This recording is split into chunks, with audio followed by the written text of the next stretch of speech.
Hey everyone, welcome to another video. Today, it's not our normal league racing content. We're doing a very quick guide on how you can take your photos in the F1 game from looking like this to looking like this. Now this video has zero hard and fast rules of what you have to do to get a good photo. Everyone has their own style with their photos in game, so this video is all about just giving some insight of what I like to do, and then people can take that insight and apply it to their own photos in game. But without further ado, let's get into my guide for photos in game. So, the very first thing we're going to do with our photos, we're going to go into our game settings, go into our graphics. We're going to make sure that these are set to the highest possible preset that we can run the game at. Obviously, if you're on a lower end PC, maybe just above the minimum requirements for the game, you might struggle to run it on ultra high, and if you have an RTX card, you can obviously run the game with ray tracing. I personally don't have an RTX card, but I am capable of running the game on ultra high, so that's what I run the game on for my screenshots personally in game. But yeah, if you're trying to take good screenshots on low graphic settings, it's going to be much more difficult. You don't have as good lighting, you don't have as good shadows, etc, etc. So make sure you're running as high a graphics preset as you possibly can. The next thing we're going to do is we're going to choose where to take our photo. Now for me, I'm going to take it from a race highlights race replay from my most recent league race, but you could take it anywhere. You could take a photo of just your car by itself on a track. I tend to find the most iconic parts of tracks are often really good for photos. So for example, for Suzuka, you obviously got 130R, you've got the S's, you've got the Casio Triangle. For Monza, you've got Ascari. For Spa, you've got Radion and Eau Rouge, Puong.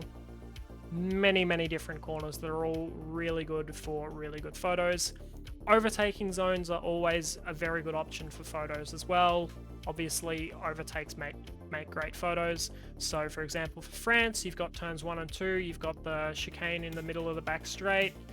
Every track has some sort of overtaking zone. Just do what you want with your photos. You could take a photo anywhere on track if you want, and you can make it look good as well. It's entirely up to you. Alright, so right here we found our moment from this league race. This is a really important side-by-side moment between myself in the Ferrari and Jackson in the Aston Martin. If you want to find out how this moment turned out, go watch the video. The highlight video for this race is top tier, especially the second half of the race, so make sure you watch it to the end. Link should be up there in the top right of the video with the iCard. Yeah, make sure you watch it all the way through. It's a great race. Anyway, we're going to jump into photo mode now. The first thing I'm going to show you is the most basic photo that we can take in the game. Is literally just plop the camera here. We can move it all the way in here as well, which doesn't look too bad, but I have a couple of problems with this sort of photo in game, personally. Essentially, if we turn our grid lines on, the cars are not taking up a lot of space in this photo. They look disproportionately small, or the front of them looks disproportionately large compared to the rear. They don't look proportional to the rest of the photo, I guess, is what I'm going for. That's the first thing. The second thing is the lighting's pretty much the same across everywhere on the cars. It makes them look pretty flat, pretty kind of meh, I think. Especially the Ferrari, because it's matte paint versus the Aston. It looks a lot more sort of flat in terms of its colour across the entire car compared to some of the others. So that's the second thing, is the lighting. The final thing, these cars are the fastest in the world, but this photo has zero motion in it. You can see the Pirelli logo on the tyres. I personally think, especially for an overtake as well, if you're taking a photo, there needs to be some amount of motion in it. So, no motion in this. It makes the photo look a little bit lifeless almost. Anyway, to fix that, the first thing we are going to do is we're going to take our camera as far away as we possibly can, all the way out to the tyre barrier here. We're going to line it up so we have the McLaren a little bit in the background as well, maybe across to here a little bit. And what we're going to do from here is we're going to go across to our camera settings, We're going to zoom as far in as possible. We'll just line that up again and zoom in a bit more. Maybe zoom out a little bit. Yeah, that looks a little bit better there. And immediately you can see those cars take up a lot more of our photo than the default settings did. They look a lot bigger, a lot more proportional to the rest of the image. I just think it works a lot better than just the default settings. Now, to save us a little bit of time, I'm going to flick across and use one of my presets, and I'm going to explain my settings in that preset from there, rather than starting from scratch and changing all my settings and explaining as I go.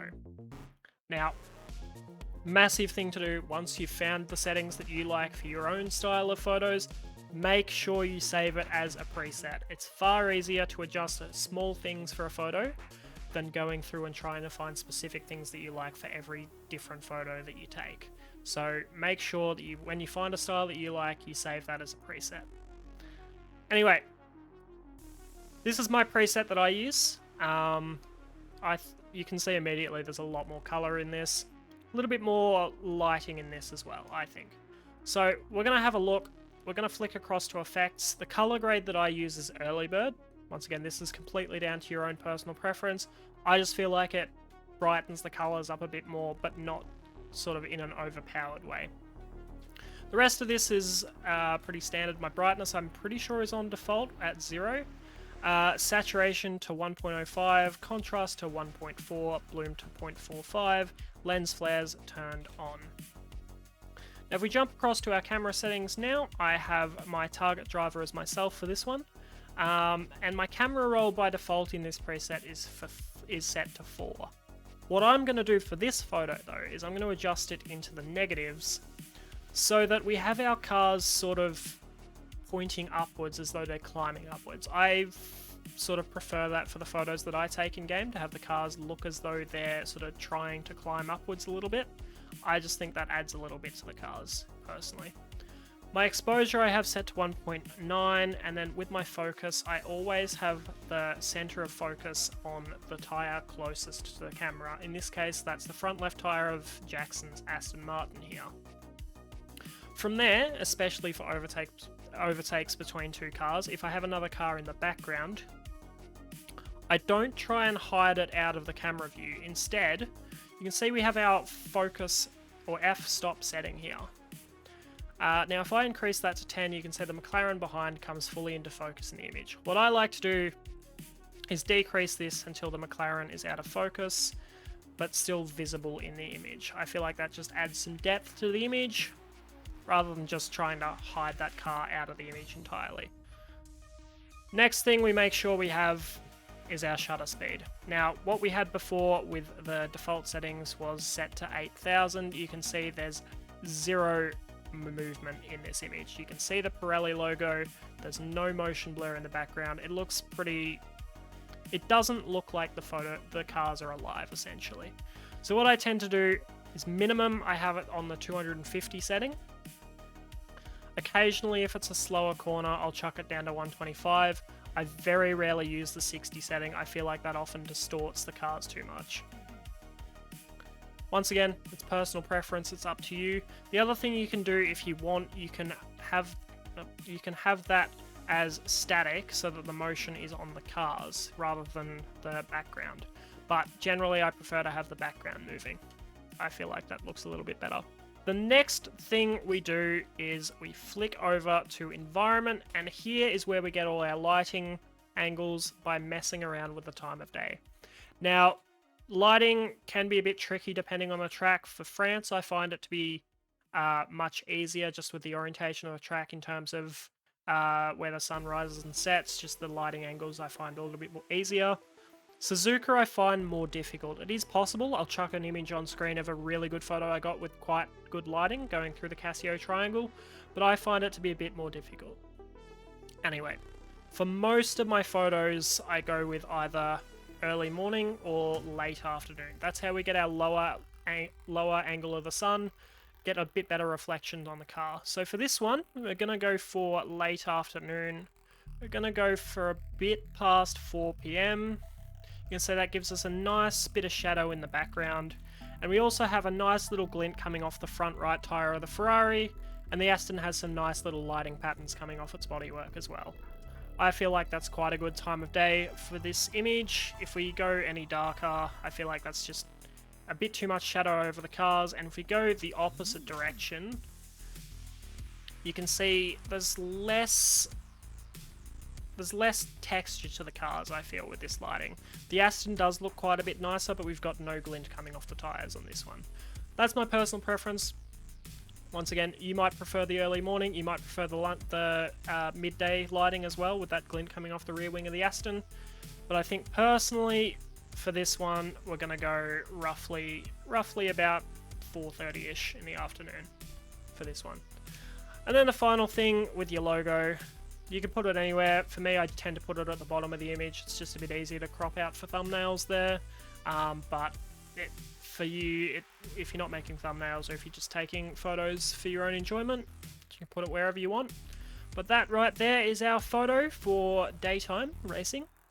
Let me know what you think of it in the comments. The next thing we're going to look at very quickly is my camera settings for night race photos.